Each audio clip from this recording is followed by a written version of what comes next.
through the love winds. I'm living through the love winds.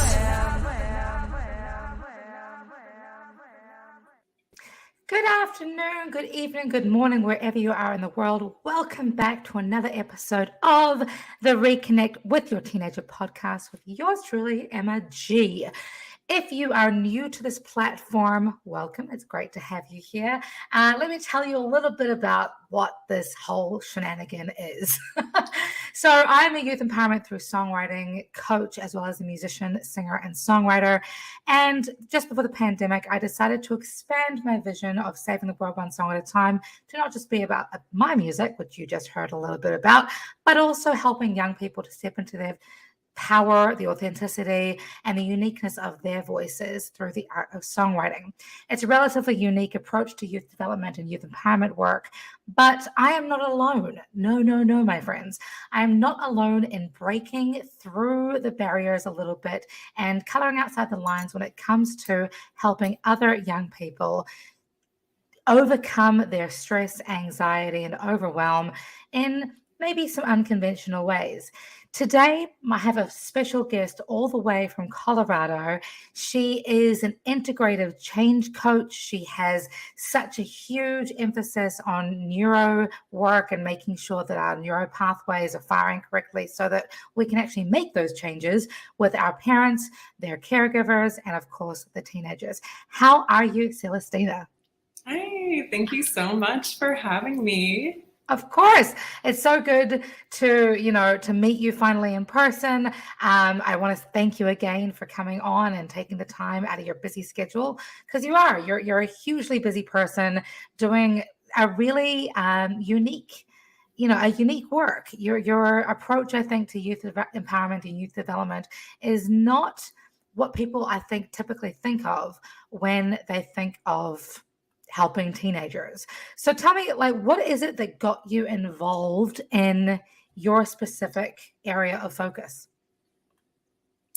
Well, I'm a parent myself, and so I think that really helped me understand what I didn't before, which is it's not an optimal situation to be a parent or a child in kind of consensus reality.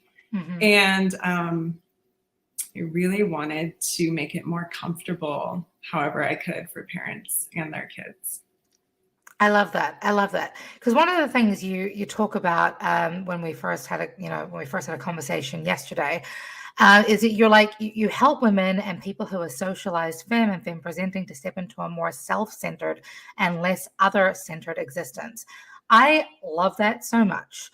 So by the sounds of things, you really work with mothers specifically, but also just, I think, young people in general, especially, I don't know, millennials and Gen Zers. I think you're right. We are totally conditioned to really put other people ahead of our own needs.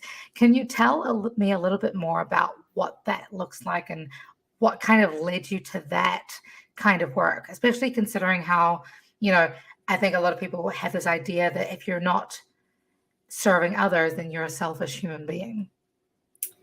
Yeah.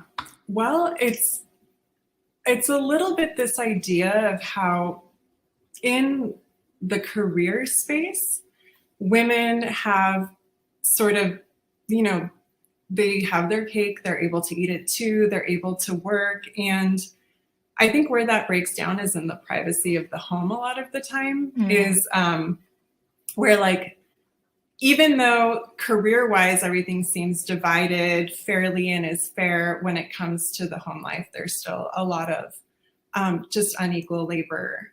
And I think too, one thing that feels a little taboo about parenting that I don't think parents are allowed to articulate is really how much self-suppression and self-denial there is when you're pouring so much into your kid for such a long time. And this is one of the places where the neurosciences, or really the neurobiology, is really interesting because of the way that humans evolved. Our primary survival strategy is really our intelligence. And so we had to give a lot up. And one of the things that we gave up is like a full gestation in the body, because in order to have such a big brain, we needed a big head. And then sort of we had to figure out, well, like, how is childbirth going to work? And the way that we made childbirth work is the baby comes out earlier than it. And we really have this long, like 20-year, and it's actually more than 20 years. It's like up until the mid-20s before the brain finally stops developing and kind of reaches more of this stasis point.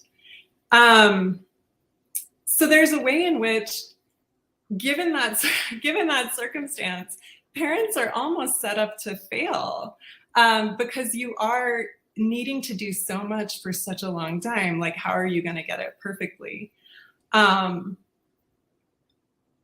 Yes, and I just don't know. With my clients, I just try to normalize like how hard it is, and it's okay that it feels hard, and it's okay if it feels too hard. And at the same time, knowing the truth of that, how can you still be yourself, still live your life, still, have your own life and your own interests, in addition to supporting your children. Yeah. I think part of it is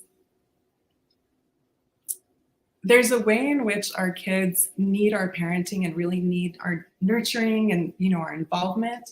And a deeper kind of more mythological part of our children really needs to see us living our story in an authentic way, and needs our honest feedback about what life and parenting has felt like and been like for us as a learning that gets passed down.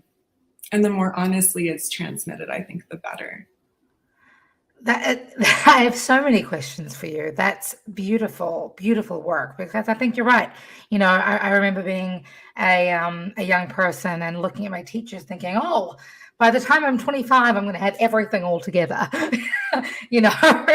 and my parents, especially, they have all the answers. And now that I'm in my 30s, I'm looking at myself and thinking, gosh, I knew nothing when I was 25, let alone, so I'm curious because, so your work is very largely focused on helping helping parents of teenagers kind of, own up to their honesty, really, and be authentic in terms of with themselves, and also with their teenagers, with their communities, around making mistakes and being okay with learning on the job, if you will. How have you found that has worked when it comes to helping the parents be okay in their journeys, but also helping that relationship between parent and teenager when there's so much argument around teenagers needing quote unquote stability, and look at stability as being something that is not learning on the job? I find it interesting that you use the word stability. I think, unfortunately, there's this truth about life and the truth is that it's inherently unstable, right? Like, we're actually constantly changing, and actually so much of life is outside of our control. And we do feel as parents, I think, that we have to create this illusion of stability or this illusion of safety. That's exactly why I use that word. Yeah. And I mean, a good question to ask is that really helpful? Or would it be more helpful to actually be a little bit more transparent about how like dangerous life actually is as an adult? And I think all of us kind of reach a point in our adulthood where we're like, oh my God, it's not ever going to get any easier. Like, the minute I figure this thing out, this other thing comes into place. And especially parenting too, I remember just having this metaphor in my brain of playing a video game and of getting bumped to the next level before I even remotely figured out the level that I was on. I love that. That's how I view birthdays. I'm like, I've leveled up. shoot, what do I do now? Right. Okay. Yeah. So I really think with teenagers, a lot of it is really just letting them be. And I think a lot of us don't. A lot of us feel like the job is to like guide them or reform them or correct them or what's the word? Or to like, you know, offer our mistakes for them to learn from, which kind of prevents them from being able to make their own mistakes. I think if, as a parent, you can be honest about the mistakes you've made, not just with parenting, but with your life, but share that story not to get in the way of your child having their own mistakes and their own learning, but share that story just as in like, this is the rite of passage for life. Like life is one mistake and learning after another, after another, after another. This perfectionism is a myth. I think that can create a bond. And I think a lot of parents are maybe afraid that it will like maybe have their teenager lose trust or lose faith in them if we expose ourselves as imperfect or as like kind of, we don't always know exactly what's going on. But I think it's the opposite. I think that it increases connection and it increases trust and willingness. I love that. And your answer kind of reminds me of a couple of quotes of like, you know, the importance of recognizing that there's no such thing as failure. There's simply lessons in disguise, right? And, you know, when we do fail, the importance of failing forward. How much does that, if at all, does that play into the work that you do with the teenagers you work with?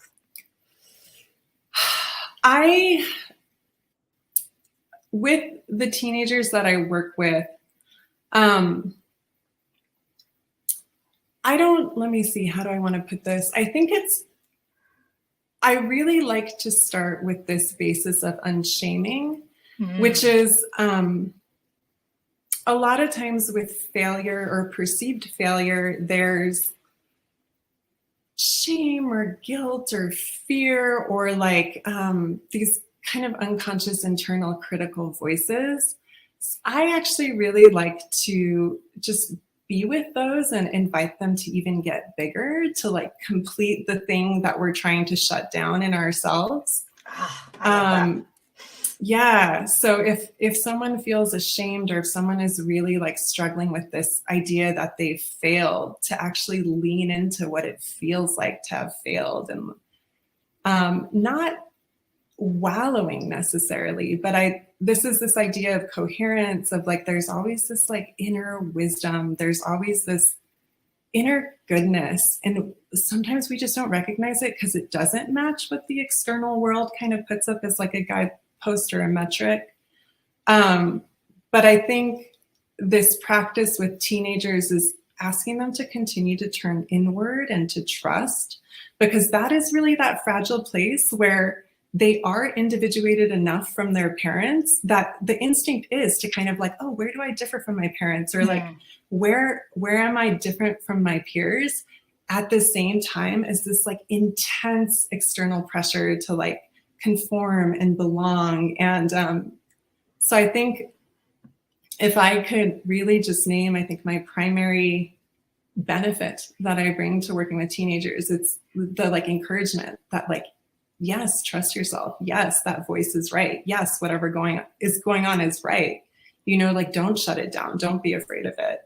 It's not going to kill you. And a lot of times that's what we get taught by our parents, right? That like big emotions are going to kill us. Failure is going to kill us. Like just avoid at all costs. And that is never the case. Actually, it will not kill us. No, and we can't handle it. Biologically, we can handle all the emotions that we feel. Yeah, no, I love that. You're literally like, I'm like doing a little happy dance in my chair right now, because I'm like, you're speaking to my soul right now. There's so much reflection that I've done over the last few years in the work that I'm doing of recognizing to your point, the importance of leaning into those dark spaces, being able to let ourselves really feel those emotions, because you can't confront, overcome, understand anything unless you first recognize it, right? Mm. And my fiance is a self-defense instructor, and he's always like, you can't defend yourself against an enemy that you don't even want to look at. Mm-hmm. Right. So I love that. I love that so much. And it's a quality lesson for teenagers, but to your point, it's also a very valid lesson for their parents. What are the differences that you have found, because you are in a unique position of working with both? What's the unique position you found that what are the differences rather that you've found between working with the parents compared to working with your adults in training? Yeah, I think in general, kids and teens are a lot more fluid and flexible, which is great. And that is one thing that I wanted to make sure to say. This is more a message to parents, but I think parents maybe have this fear of like screwing their kids up, or like, there's so much in the psychological world and in the literature about how these like early childhood patterns like create our attachment styles for the rest of our lives. And the thing that I wanted to be really sure to say is, what we know now about the brain is that it's incredibly plastic and incredibly open to updating. And there's like, even down to the brainstem level, there's ways to like overwrite old learnings in a way that's very permanent, that literally erases the old neural network and replaces a new learning or a new perspective. Like, obviously we can't rewrite our history. It's not like we will completely forget whatever the past trauma was, but we can absolutely update like the learning and the schema that we bring forward, the emotional memory that we bring forward from whatever it was. I think the other place too, a lot of when we do these kind of updates, or when we begin to try to get these updates to occur, a really powerful tool we have that, again, I don't think most people realize how powerful it is just their imagination. Like, we're used to letting our imagination kind of unconsciously run wild with like worst case scenarios or worrying. Like, we use our imagination to worry. We don't really use our imagination to dream so much, or to like conjure up like what could have been, or like, if I had this, how would life be different? So teens and kids have way better access to their imagination and to the power of their imagination. As parents, sometimes, or like adults, when I try to invite them to like imagine a future like 3 months from now where like they don't have that issue, or like imagine what it would be like to feel happy or to feel free, or like whatever the thing is that removes the symptom that they're coming to me with, like the critic like immediately comes like, that's not possible. No, I don't know how. So that's one difference. Again, you're reminding me of the like so many things that I am so passionate about, because I use songwriting as a way to cognitively reframe and reprogram my thoughts. And that's what I also do with teenagers. It again lines back to that, what's that quote of, adulthood is the child who's had creativity taught out of them. Right. And so, your work with, helping young people to hold on to and retain, and parents get back in touch with their imagination, is such a huge thing that I think, especially in a place like, let's be honest, the West, we tend to kind of really teach out of ourselves. So what are some like strategies, not giving away too much of what you work with, your clients on, but like, are there any, simple, easy to do and effective activities or whatever that you run your clients through that can help them to just tap back into that creative self? Let me think. Creative strategies to tap back into their, or just like imagination activities, Yeah. So one thing I'll say, just to pull in another modality that I work with, which is hypnosis. I think people have a very outdated kind of idea of what that looks and feels like. You're going to make me eat an onion? Yeah. The reality is that we kind of naturally, our brain will go into a trance state. Like if we're driving home automatically from work, if we've driven down that route a million times and our thoughts are wandering, like that's a trance state. Sometimes, like, I don't know if you've ever been on a long road trip where you're just like in the haze of the highway, like, and your thoughts are just, that's a trance state. When you're first waking up, or like that muzzy feeling right before you fall asleep, even doing yoga and like shavasana afterwards, a trance state. So if you can begin to cultivate in your life a time where you let your brain move into a more trancey state, like doing yoga every day, and really, a lot of people do the shavasana or like even skip the shavasana, but like taking your time in shavasana, or, you know, if you just Google self-hypnosis, it's so easy to do, to bring yourself into just like this kind of dreamy, more like alpha wave, like trance-like state. That gives us more access to the right hemisphere of our brain, which is kind of, it's not quite how the brain works, but I'm going to use that language. The language is a little outdated, left brain, right brain. Right. But being in a trance state really brings us more into contact with that right brain. And the funny thing is, we are in a society that is so very into like linear thinking, analytical thinking. Left brain is like the right way to be. You know, like if you're a logical person, that's much better than being an emotional person. But the truth is, when we have such disproportionate hemispheric utilization, it actually impacts the function of the brain as a whole. And so what I tell people that are very like skeptical of like, you know, creativity, or like kind of going more into that place of like draw your feelings or like sing your feelings, is that if we tap into that part of the brain, it actually improves brain health and brain function as a whole, including improving that left brain functioning. So in this weird way, the more time that we like actively give to creative pursuits, or, you know, like whatever, then that actually helps with our linear and analytical processing. It improves it. So it's worth it to do. As far as like creative stuff, I will say this, like even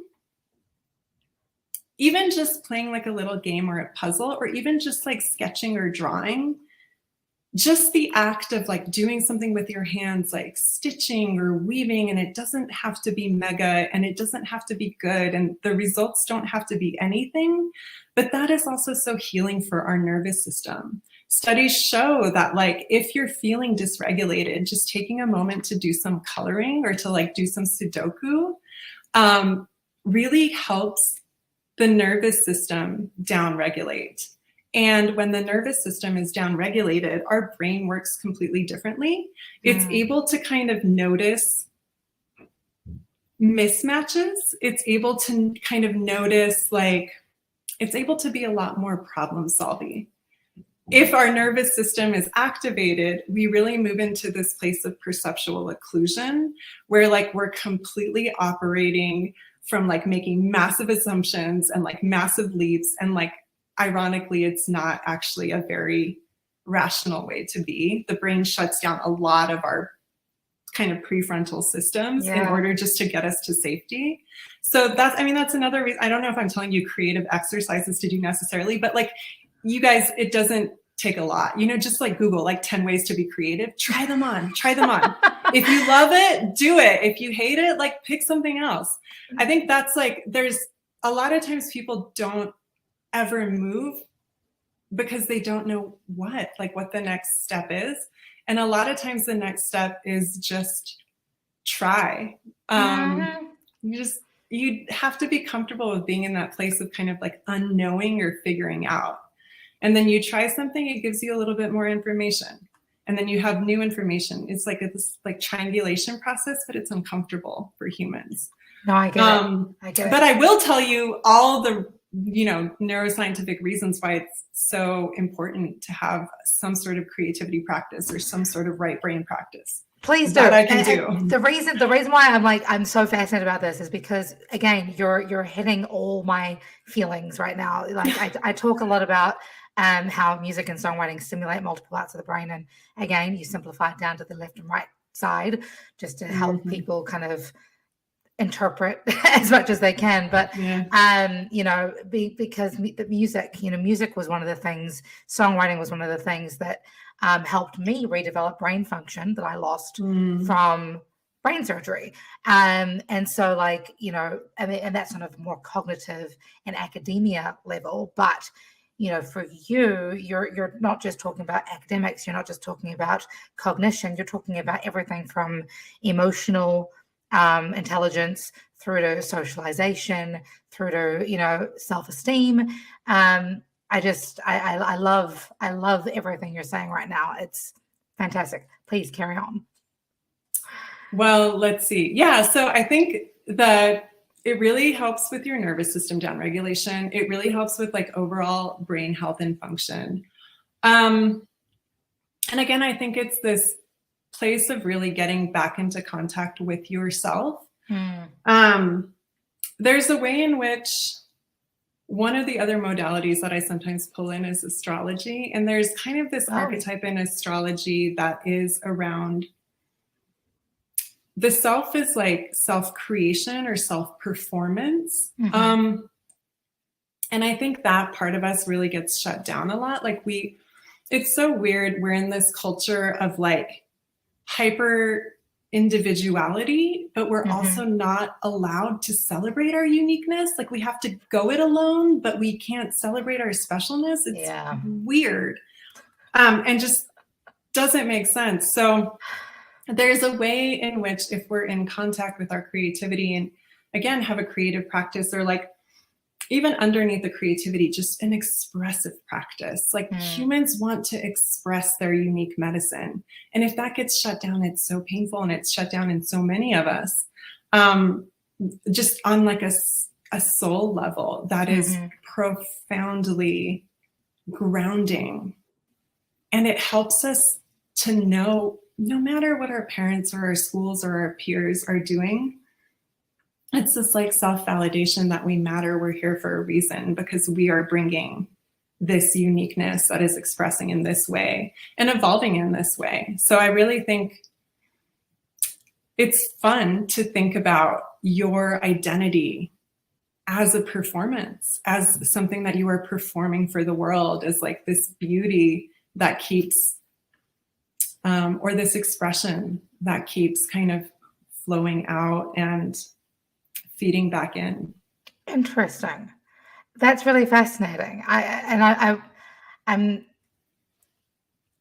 mostly intrigued by that because I've been a performer my entire life, and often I feel personally, and with my with every musician friend that I have, there's this public facing person versus an at home person, and what I'm hearing you say is that there's like they can be the same person as long as you're giving yourself permission to, show up authentically for yourself and, not be afraid to be honest in public spaces, more honest than maybe some people like to like to let themselves be. Yeah, I mean, I think that is, it's in some ways it's harmful and in some ways I get it. This idea that like, if you are going to be performing your art or doing your art publicly, there's like this persona that comes on.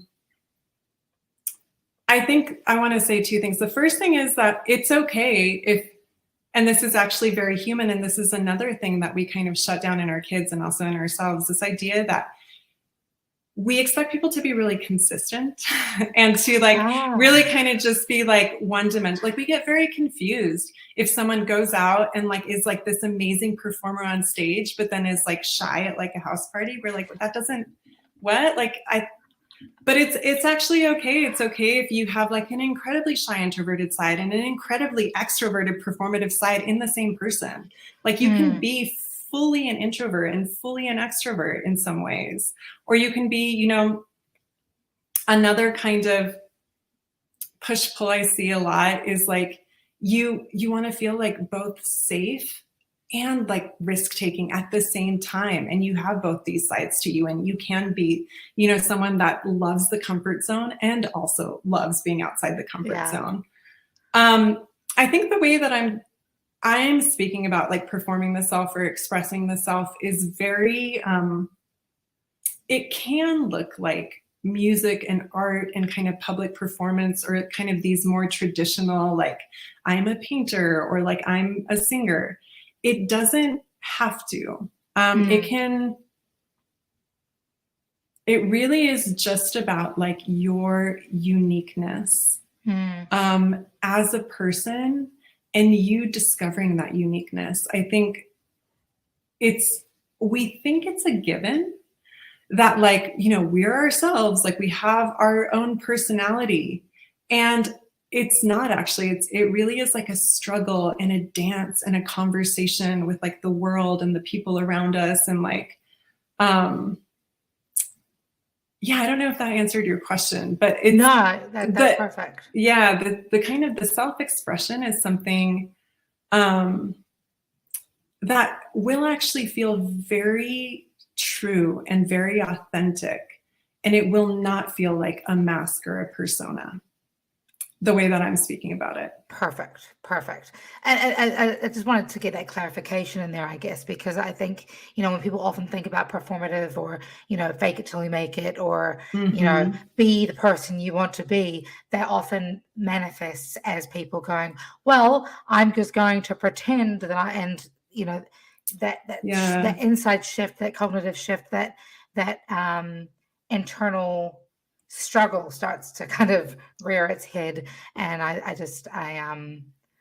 know firsthand how damaging that can be. And I not just firsthand, but also with every young person I've ever taught, they're constantly told that they have to appear some type of way, especially in today's age with Gen Z struggling between, how to navigate the world post pandemic, whilst also trying to get into the college of their dreams and do all the things that tick all the boxes.